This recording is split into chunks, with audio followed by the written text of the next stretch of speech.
पत्रकार परिषद इथे उद्धव बाळासाहेब ठाकरे पक्षाच्या वतीने आणि मी तालुका प्रमुख या नात्याने इथं पत्रकार परिषद घेतलेल्या आहे। त्या पत्रकार परिषदेला आमच्या शहर प्रमुख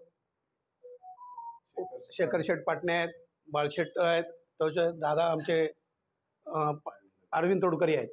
त्याचबरोबर रत्नागिरी जिल्ह्याचे युवा जिल्हा प्रमुख अजिंक्य मोरे, त्याचबरोबर प्रकाश मोरे, या महिला आघाडीच्या प्रमुख ज्या बेलोशी मॅडम आहेत। आज लाईव्ह येण्याचं कारण एकच की 2-4 दिवसापूर्वी पत्रामधून किंवा वर्तमानपत्रातून TV चॅनलमधून एक बातमी आली की माजी आमदार संजय कदम जिल्हा प्रमुख हे शिंदे गटाच्यामध्ये प्रवेश करतायत, अशा बातम्या त्या पेपरला आल्या आणि बातमी आल्यानंतर त्या बातमीचं कुठंतरी खंडन करण्याची वेळ आली। आम्ही समोरून सुद्धा त्यांनी पुष्टी केलेली नाही त्या गोष्टीची, आम्ही सुद्धा काय पुष्टी केली किंवा आम्हाला त्यांनी स्वतः विचारात घेतलेलं नाही। परंतु आम्ही जर कोणी कुठे गेला तरी मूळ पक्षाशी आम्ही पूर्ण खेड तालुक्यातली जे निष्ठावान शिवसैनिक आहेत ते उद्धव बाळासाहेब ठाकरे पक्षात राहतील, असा आमचा आजचा निर्णय आहे। म्हणून आम्ही ही लाईव्ह पत्रकार परिषद तातडीची बोलवून आमच्या ज्या व्यथा किंवा आमचं म्हणणं आहे ते आम्ही जनतेसमोर ठेवलेलं आहे। ज्यावेळेला ह्या बातम्या आल्या त्यावेळेला एक पक्षाचे पदाधिकारी किंवा कार्यकर्ते म्हणून तुमचा संजय कदमांशी काय संपर्क झाला होता का किंवा त्यांनी दुजोरा दिला का या गोष्टींचा? नाही, काय त्यांचं आणि माझं काही बोलणंच झालं नाही।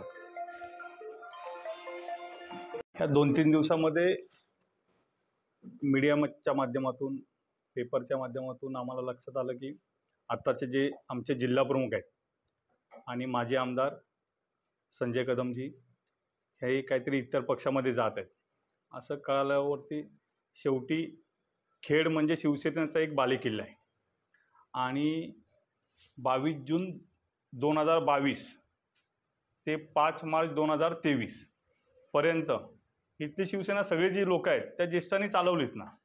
5 तारखेला हे जे कोण आहेत ते पक्षामध्ये आले, त्या काय 7-8 महिन्यामध्ये आम्ही ही सगळी शिवसेना चालवली।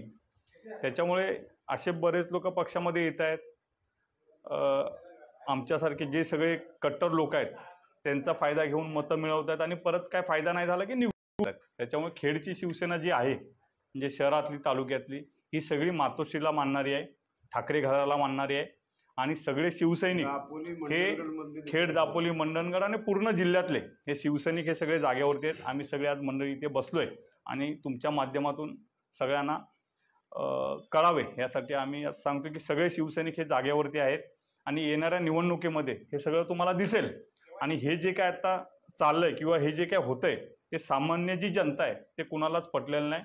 त्याच्यामुळे आम्ही जे काय काल जेव्हा पक्षाचा वाईट काळ येतो तेव्हा शिवसैनिक हा अजून निखारासारखा पेटतो। त्याच्यामुळे जे होतं ते नेहमी चांगल्यासाठी होत असतं। तर सगळे आम्ही शिवसैनिक आहोत, ते कालपर्यंत जे काम करत होतो त्याच्यापेक्षा अधिक जोमाने आम्ही काम करून येणाऱ्या निवडणुकीमध्ये इथे ठाकरेंची शिवसेना ह्याचं वर्चस्व कायम दिसेल। लक्षात घ्या की जर आता विचार केला तर अगदी दापोली, मंडणगड, खेड तुम्हालाही आधी तुम्ही म्हणजे पत्रकार आहात, आमच्याहीपेक्षा जास्त माहिती आहे। जर तुम्ही पाहिलं तर या तिन्ही तालुक्यांमध्ये कुठलाही कार्यकर्ता त्यांच्या आजपर्यंत नाही की त्यांना समर्थन केले नाही, जर त्यांच्या विरोधातच प्रत्येक शिवसैनिक बोलत। म्हणजे मी तुम्हाला ते एवढंच सांगेन की त्यांच्या बरोबर जे आले होते राष्ट्रवादीतून ती देखील लोक त्यांच्याबरोबर जाणार नाही एवढा आत्मविश्वासाने सांगतो तुम्हाला। त्याचबरोबर तुम्हाला एक महत्वाचं एवढं सांगेन की आजपर्यंत विचार केला तर शिवसेनेला जी मतं मिळाली, लक्षात घ्या 80 ते 85 हजार मतं आजपर्यंत आपण घेतली। हे 80-85 हजाराचं जे मतदान आहे तो आमच्या उद्धव बाळासाहेब ठाकरे या शिवसेनेवरती असणारा विश्वास आहे। त्या 85 हजाराच्या मतांचं नक्कीच आम्ही समर्थन करतो आणि त्यांच्या बरोबर असू, लक्षात घ्या, ते आमच्या बरोबर आहेत। त्यामुळे त्यांचा विश्वास प्राप्त करणं हे पहिलं आमचं काम असेल। संजय रावचं काय आहे हे महत्वाचं नव्हे, तर मतदारांना नक्की अपेक्षित काय आहे त्याचं नक्कीच आम्ही काम करू आणि संजय रावपेक्षाही चांगलं काम तुम्हाला दिसेल पक्षामध्ये। कारण कसं होतं, ह्यापूर्वी कसं होतं माहितीये का, एक राजा होता त्यांनी राज्य चालवलं, हे आले ह्यांनी चालवलं। एक शिवसैनिक म्हणून लक्षात घ्या, तुम्हाला ह्याची कल्पना आहे की ज्यावेळी रामदासभाई कदम ग्वागरमधून पडले म्हणून काही इथली शिवसेना चालायची थांबली नव्हती, त्या जोमाने चालत होती, त्याहीपेक्षा चांगली चालत होती। 2011चे इलेक्शन लक्षात घ्या, पंचायत समिती असू द्या, जिल्हा परिषद असू द्या, नगरपालिका असू द्या, आपण लढवलेले आहेत। 2014च्या इलेक्शनला, खासदारकीच्या इलेक्शनला की रामदासभाई विरोधात होते, देखील त्यावेळी देखील संजय राऊत देखील विरोधात होते, तेव्हा आनंद गीतेचं काम या शिवसैनिकांनीच केलं आहे, लक्षात घ्या. त्यामुळे शिवसैनिक हाच महत्वाचा मुद्दा आहे. बाळासाहेबांचे शिवसैनिकच महत्वाचे, पदाधिकारी महत्वाचे नव्हे.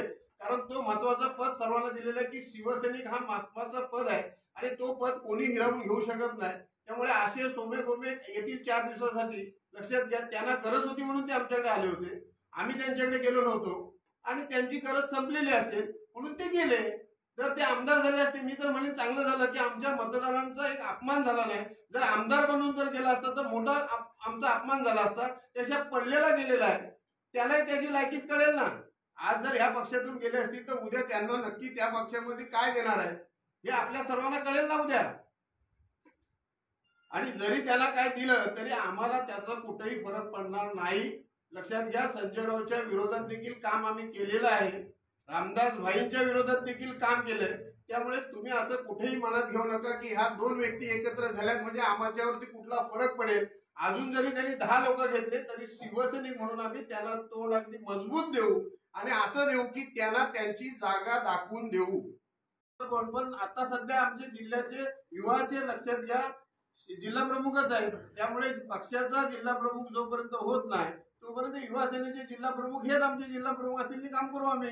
लक्षात घ्या, बरोबर आमचे जिल्ह्याचे उपजिल्हा प्रमुख म्हणून विजयरावजी कदम जाधव आहेत, लक्षात घ्या, ते काम करतील. आमचे तालुका प्रमुख आहेत, शहर प्रमुख आहेत, लक्षात घ्या. पदाधिकारी शिवसैनिक सगळे एकत्र आहोत आणि आम्ही सगळे मिळून सर्व जिल्हा प्रमुखच आम्ही सर्व आहोत, सर्वच आम्ही तालुका प्रमुख आहोत, सर्व आम्ही शहर प्रमुख आहोत, महिला देखील आम्हीच आहोत, लक्षात घ्या. आणि त्या सगळ्या एकत्र मिळून सगळं काम करू. त्यामुळे जिल्हा प्रमुख हे पद महत्वाचं नाही तर आम्ही शिवसैनिक एकत्र असणं हे अतिशय महत्वाची गोष्ट आहे, लक्षात घ्या. आता मगाशी तुम्ही विचारलं तर आमचे खेडची सगळी कार्यकारिणी म्हणजे तालुका प्रमुख, शहर प्रमुख, विभाग प्रमुख हे सगळे पक्षासोबत आहेत.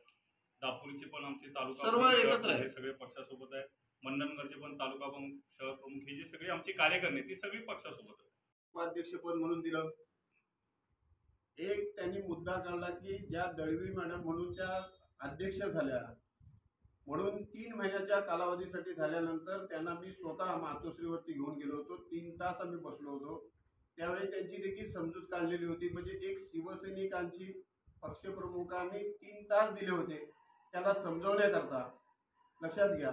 तरी देखील त्यांनी त्याच वेळी आम्ही मीटिंग केली आणि त्यानंतर ते एका ठिकाणी ज्याच्या बरोबर आज जेवले असं म्हणतात, म्हणजे त्या तिथेच गेले आणि त्यांनी सांगितलं तू काँग्रेसमध्येच जा, लक्षात घ्या.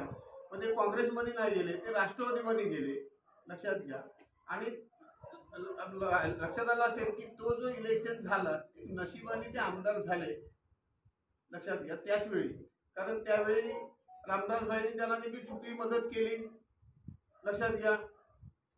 भविष्यात ते कुठेही जरी उभे राहिले, जिल्हा परिषदला जरी उभे राहिले किंवा कुठेही उभे राहिले तरी आम्ही सर्व शिवसैनिक तिथे ताकद लावू, लक्षात घ्या. पण संजय रावला नक्कीच पाडू होता आणि शिवसैनिकाला आम्ही फक्त आमदारकीला उभी केली होती. त्यावेळेस संजय रावला एक जिल्हा प्रमुख म्हणून केली होती आणि आजपासून तर आमचा एक गद्दार म्हणून असेल. शिवसैनिकांनी जमवलेली ती गर्दी होती, संजय कदमनी जमवलेली गर्दी नव्हती. आणि संजय रावची जर किंमत असेल, जर गर्दी असेल तर ही तुम्हाला 13 तारखेला दिसेल ना. संजय रावची ताकद जी काय आहे ती तुम्हाला 13 तारखेलाच कळेल. कारण संजय रावने राष्ट्रवादीत ज्यावेळी प्रवेश केला त्यावेळी मांडण्यावरती सभा केली होती, लक्षात घ्या. त्यावेळी अजितदादा पवार येणार होते, त्यावेळी अजितदादा येणार होते म्हणून त्यावेळी मी शहर प्रमुख होतो, मी विरोध केला होता म्हणून अजितदादांचा दौरा रद्द केला होता आम्ही. त्यामुळे आम्हाला संजय राव हा अतिशय मोठा असं काय वाटत नाही. आमच्या समोरचा तो सामान्य कार्यकर्ता आहे, कारण तो 87 मध्ये आलेला शिवसैनिक म्हणून आहे, लक्षात घ्या. आम्ही 85 पासून काम करतोय. रामदासभाई देखील आम्हाला 1990 ला आले, त्यामुळे ते देखील आम्हाला मोठे शिवसैनिक असं नाही. त्यामुळे आम्ही एक फाउंडर आहोत इथले. जरी आम्ही सुरुवातीपासून काम जरी केलं नसलं तरी 1985 पासून काम करतो, त्यांच्यापेक्षा नक्कीच आधीपासून काम करतो. त्यामुळे त्याची काय आम्हाला अडचण कुणाची नाही.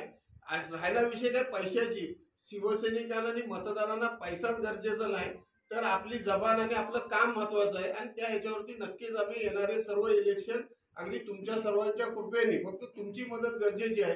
कारण शेवटी तुम्ही प्रसिद्धी माध्यमातून तुम्हीच आहात. तर तुम्ही फक्त एवढंच करा की तुम्ही फक्त म्हणजे असं करू नका की मोठी लोक आहेत म्हणून त्यांच्या गोष्टी तुम्ही लक्ष देऊ नका. एक शिवसेनेची व्यथा आहे ही नक्की काय आहे ती तुम्ही जनतेपर्यंत न्या, एवढीच तुम्हाला एक आग्रहाची विनंती करतो. जय हिंद, जय महाराष्ट्र. रत्नागिरी 24 न्यूज चॅनलला आताच सबस्क्राईब करा आणि शेअर करायला विसरू नका.